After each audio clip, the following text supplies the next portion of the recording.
Hey guys, Wade Willis here for Wade's Weeb Reviews, talking to you guys today about ReZero episode 35, I Know Hell. And while you guys are here, don't forget to like the video and subscribe to my page. This episode picks up literally right where we left off in the last one. Subaru is running with Garfield, avoiding the Witch of Envy, Satella, and Subaru finds out that Satella's basically taken over everyone's body, or basically engulfed everyone, which we saw at the end of the episode that she was doing that. So that's kind of like news to him. He's willing to sacrifice himself. Garfield is like pissed at him. He's like, if you try to sacrifice yourself, I'm gonna like bite one of your fingers or something like that. So their banter when they're on is awesome, but yeah, they either hate each other or they're really funny with each other. And even when they hate each other, it is still super funny most of the time.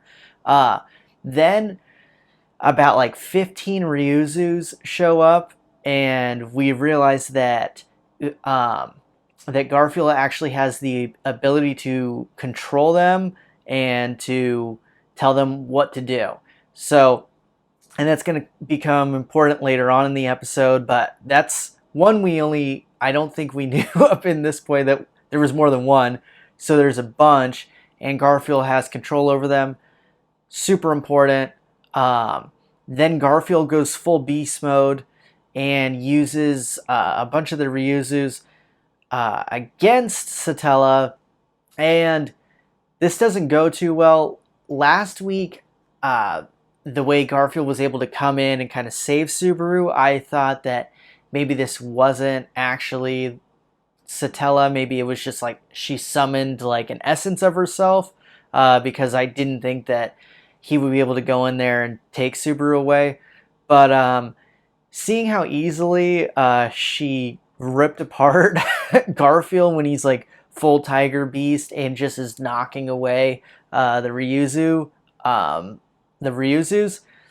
Okay, I'm hoping that this is full strength Satella, because if it's just, you mean her doing a spell from far away, it's not looking good for anyone ever. So yeah, super OP. She starts engulfing Subaru, and then he starts getting all these visions. They're not like visions necessarily from him. They're kind of other people's visions and seeing other events that have happened, sees these different buildings and stuff.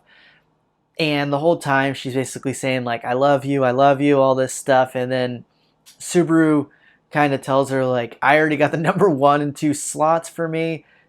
And he even says, he's like, yeah, and I'd even have a better time loving, or an easier time loving Echidna than you.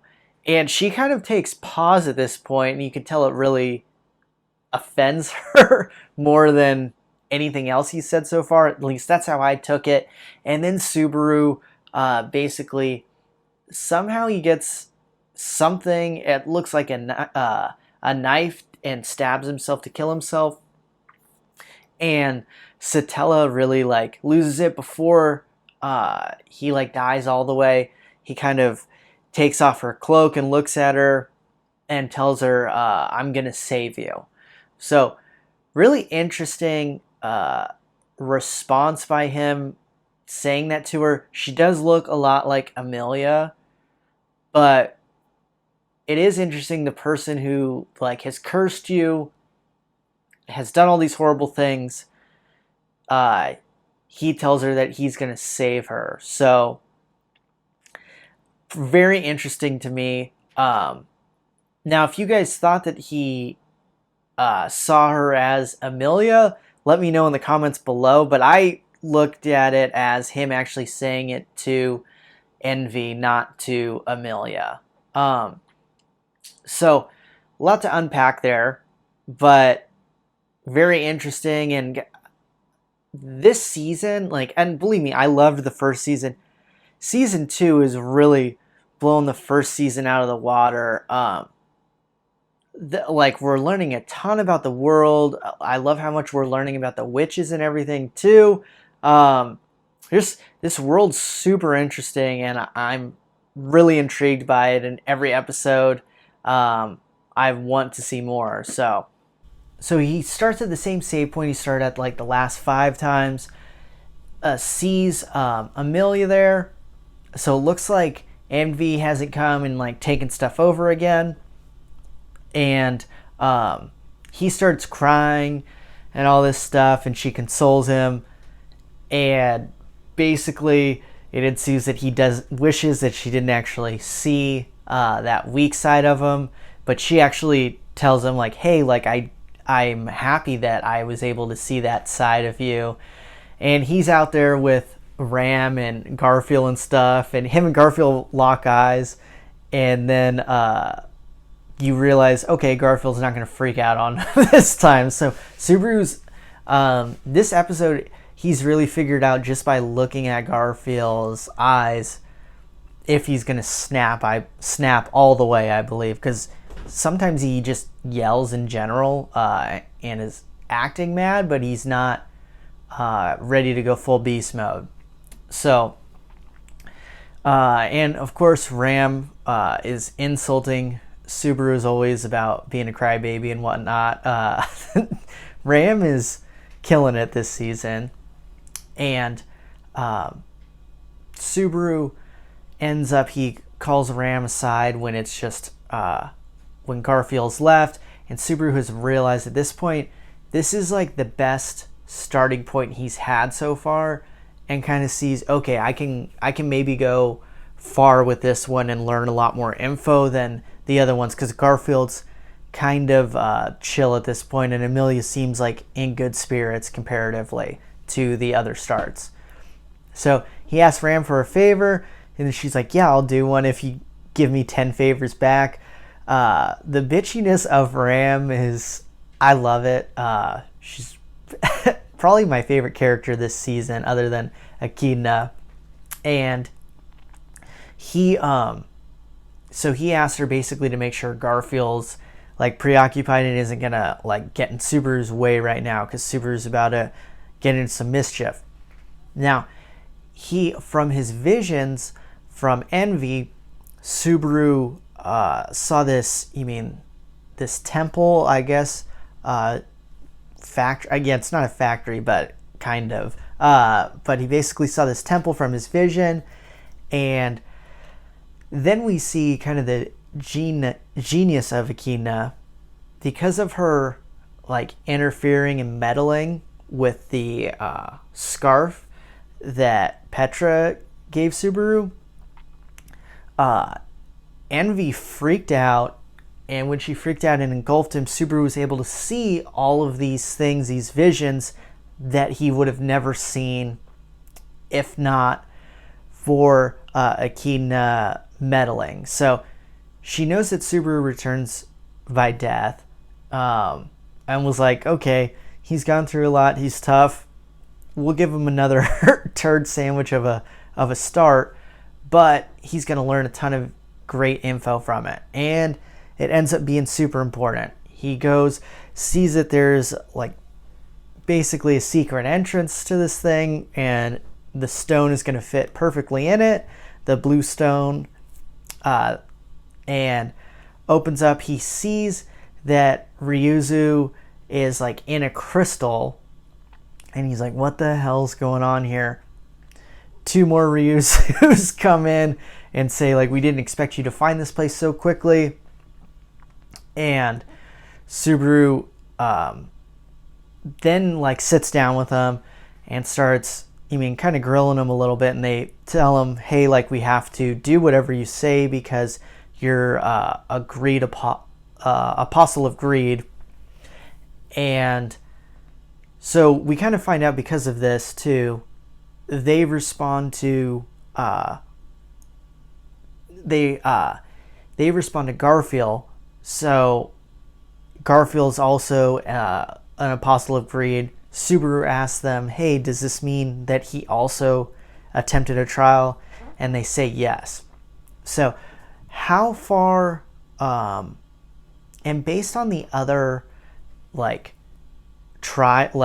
loops through, when when Garfield found out that Subaru made it through one of them, see, here's where I'm a bit conflicted, because Garfield realized, I think like in the first loop, that Subaru had gone through, and like, why don't you just continue doing the trials to Amelia? Maybe he didn't think he made it all the way through. So Garfield's at least attempted it. I don't know if he's gone all the way through one time, but how he responds in a loop, it doesn't mean that he, half the time he's just saying random shit. So he is such a wild card in this. I know some people disagree, but he is kind of, it is like an RPG in the sense that sometimes you have a high roll and you're going to get screwed in that in that battle, and that attack's going to do you dirty. That's how it is with Garfield. Sometimes you get a high roll on him and it's not looking good for you.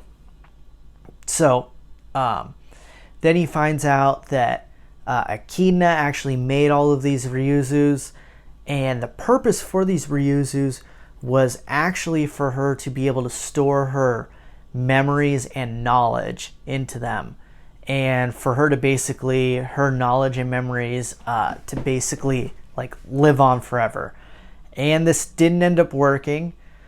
So, but she put the process of these Ryuzus continually being made in the works before like the process was in place, so they're still being made to this day. And one of them talking, the main one leading the conversation was Subaru. Right in this point, she's been alive, I believe, for at least 400 years, and I think her whole job was basically creating more of them.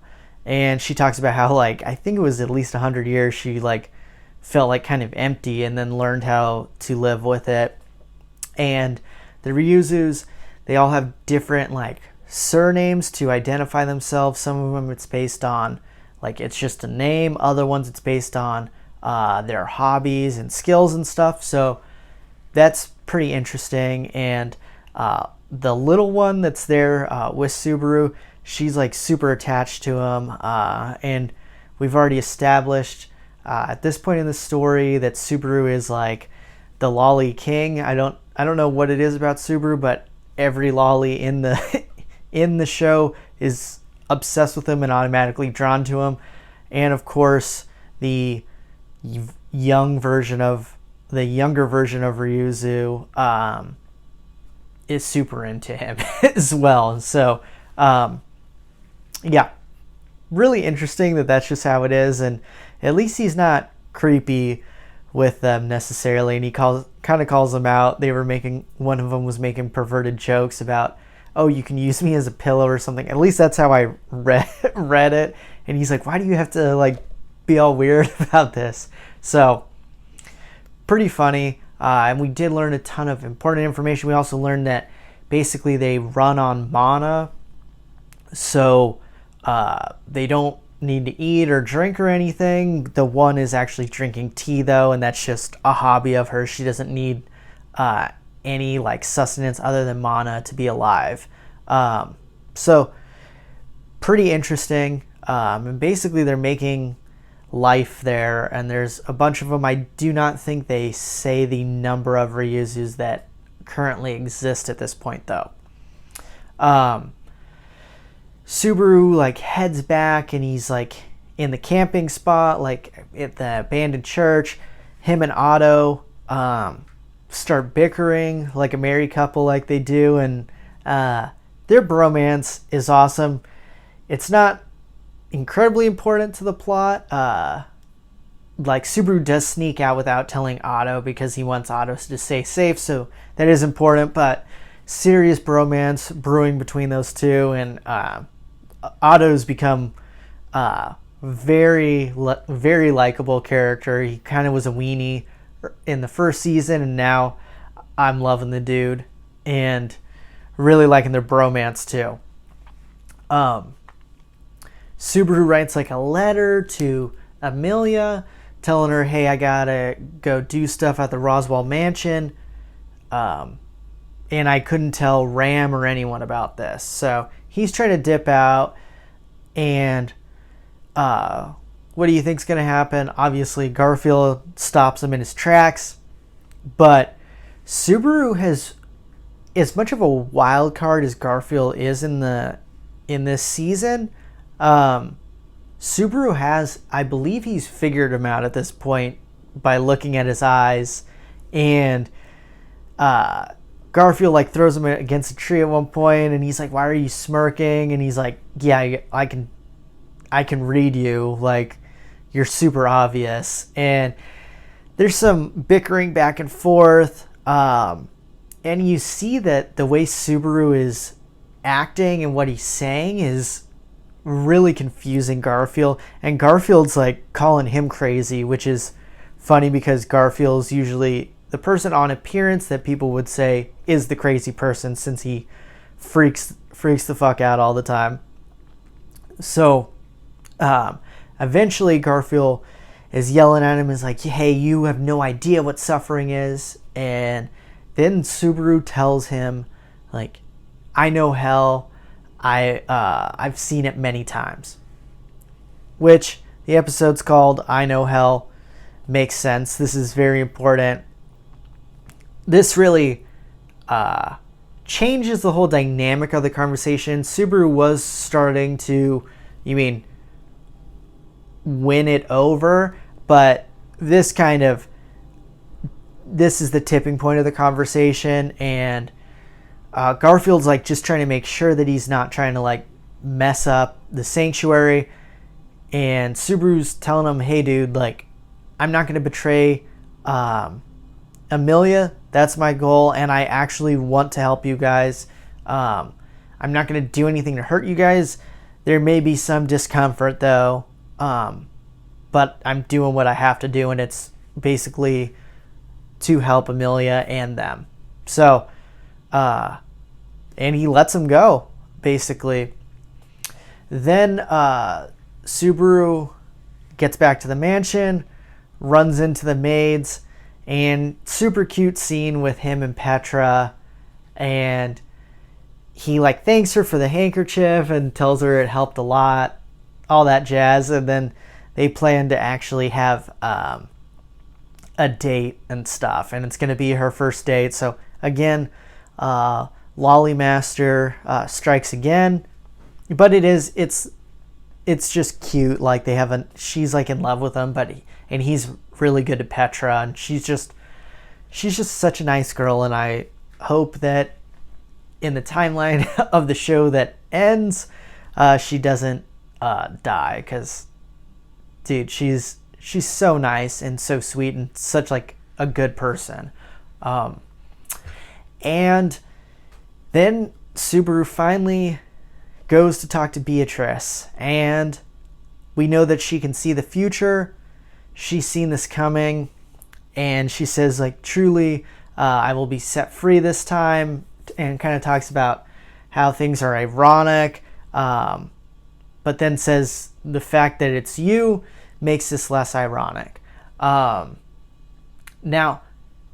something that made me think with this is, so with this future book, I believe Roswell also has the same book, and in this book, it must be thousands of pages, but I think that it's showing, because to me, the way she acts and the way we know Roswell knows that Subaru is basically returning by death, by how he acted at the end of the last episode. I think that, and I think I said this in my last review, I think that this goes through and you can actually see other timelines that have been attempted. So, one, she does see the future, but I think she can see in the past and see what's been going on with Subaru and what he's tried. Because it does seem like the way she acts, like she knows a lot more than Subaru thinks she knows. Who's made this book? I could see this, now that we know that Echidna wasn't able to put her knowledge into Ryuzu's, maybe she was able to put it into these 2 books. That would be pretty interesting, and I would not be surprised. It would make sense if, you mean, the witch that actually has all the knowledge would be the one who has the future knowledge and things like that. And I don't know, I'm really excited to see where this goes. I hope we get to see Beatrice go full beast mode. I'd really be interested to see Beatrice act when she's finally free from her contract, basically. And she talks about how long, like it being a long time, and when she says truly be set free this time, makes me think maybe there was someone and this is another reason why I think she can see a few timelines, that maybe someone did free her one time, but then maybe they had the same ability as Subaru, and maybe they died and realized that freeing her wasn't the right option, and then she had to go back to being in her contract. So I don't know, that's just something I thought about. But yeah, what did you guys think about the episode? I don't think it was the best episode of the season, but it was a very good one, and I think this season is really head and shoulders over the last season, and I honestly really enjoyed the first season. So, but yeah, guys, I'd love to know what you think in the comments. Hey guys, this is Wade Willis. Thanks for watching my video. Here's 2 other videos I think you might like, and don't forget to subscribe to my page.